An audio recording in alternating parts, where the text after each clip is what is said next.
Hello, everyone. Welcome to our first ever episode on mental health. Today, we have a special guest joining us to talk about the importance of respectful mental health language. Without further ado, please welcome our guest, Tatum. Tatum is a third-year public health student at Brock University. Hi, Tatum. Thank you so much for joining us today. It is a great pleasure to have you on our first ever episode. Hi, Regina. Thank you so much for having me today. Awesome. So, Tatum, can you share with us your experience in regards to mental health language? Yes. So I remember one situation so vividly that occurred in high school where a teacher did not understand how to use language that respects mental health. So I was having a panic attack one day in the middle of class, and mind you, I have been diagnosed with anxiety. And when I have these panic attacks, I tend to shake and hyperventilate so I could hardly breathe.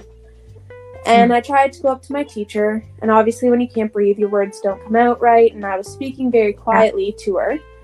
And I told her what was going on, telling her I was having a panic attack and I have anxiety and whatever.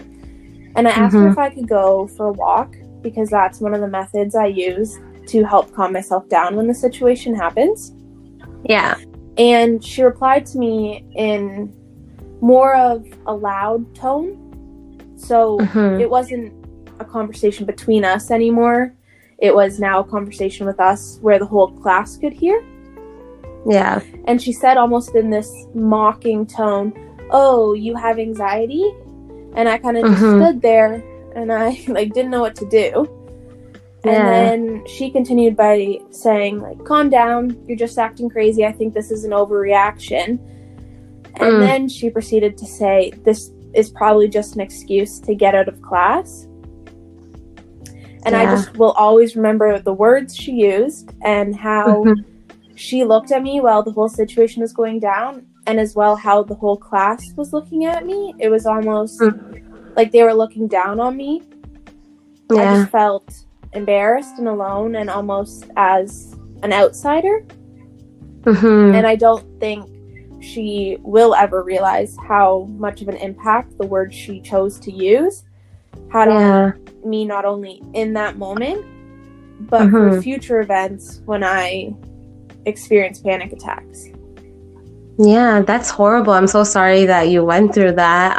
Thank you so much for sharing that. I know that would have been hard to share with everyone. Before we continue with our episode today, we are going to take a quick break just to hear our sponsor.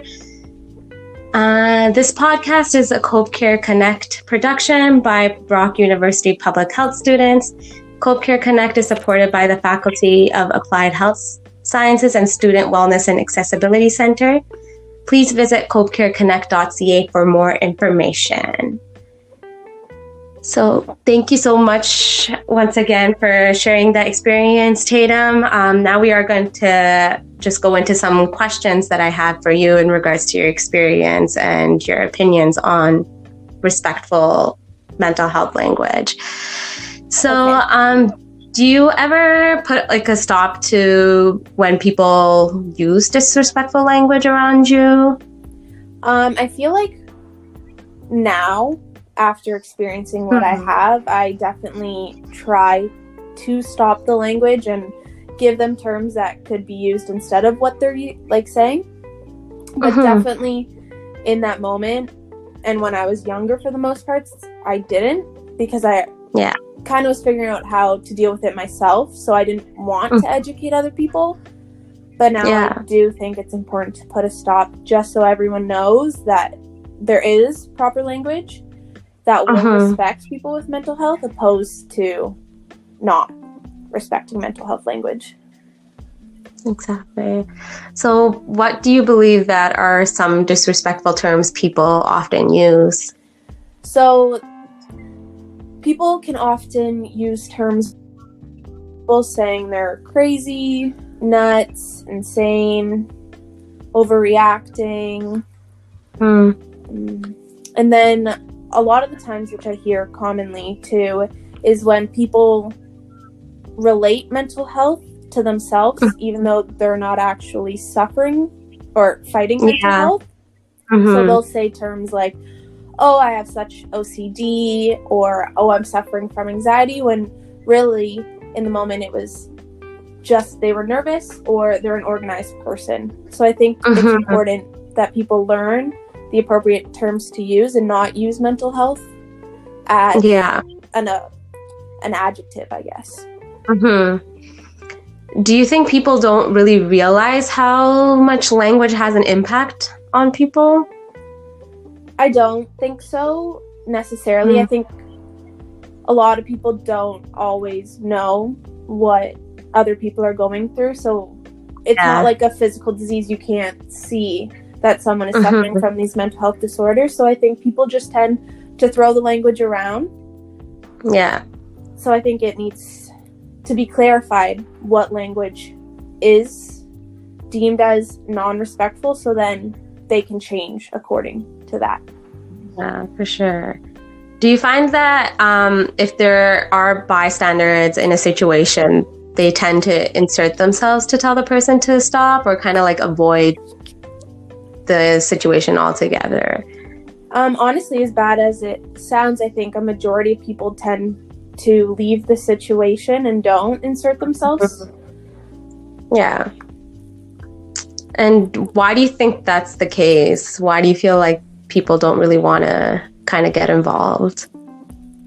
It might be a matter of that's your friend, you don't want to stand up to your friend, or something like that. But I think that's when it's the most important to step in, is because it's someone you can have an open conversation with and share your knowledge on, hey, that language might not be okay to use. It might actually be upsetting them more. Yeah, for sure. You did touch upon this a little bit, but does it surprise you that many people often use terms such as like, I have such OCD, or like when they're feeling sad, they go, I'm depressed, when addressing themselves? I don't think it's that surprising that people use it.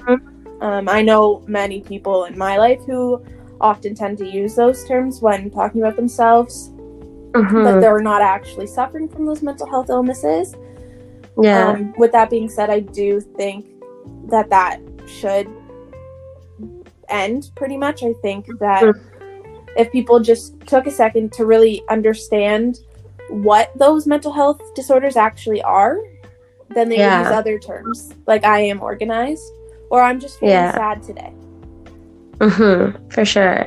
Why do you think those like certain phrases or terms are so normalized in our everyday conversation? Where do you think that stems from? I honestly just feel like, I think because mental health may not, I don't know. I feel like maybe mental health wasn't such a thing back in the day. So they tend to make a joke out of it. Say, oh, I'm OCD, but the matter of the fact that people that are actually struggling with OCD, it's a lot more intense than I want to organize my closet according to colors. Yeah. And I think like the stigma and stereotypes kind of playing that role, like you mentioned, it's just, it wasn't taken so seriously as just like physical health back in the day. And now there is more awareness of it, but I think people's habits and the way it was so normalized, like using phrases like crazy, psycho to describe people, is like people don't, I guess, realize how impactful those words can be for and that could people also who are be, from like what you hear around you. So if you're growing up and your parents would say those terms and lately throw them around, you may be more inclined to use those terms as well. Yeah, for sure. Why do you think these disrespectful terms have such an impact on you and others that may be suffering with mental health conditions?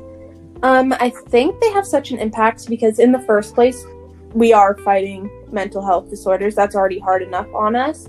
And when we finally decide to open up to someone about that, we want to feel accepted and loved and supported, opposed to being made to feel bad about having this disorder, or that we are out of the norm because we're suffering.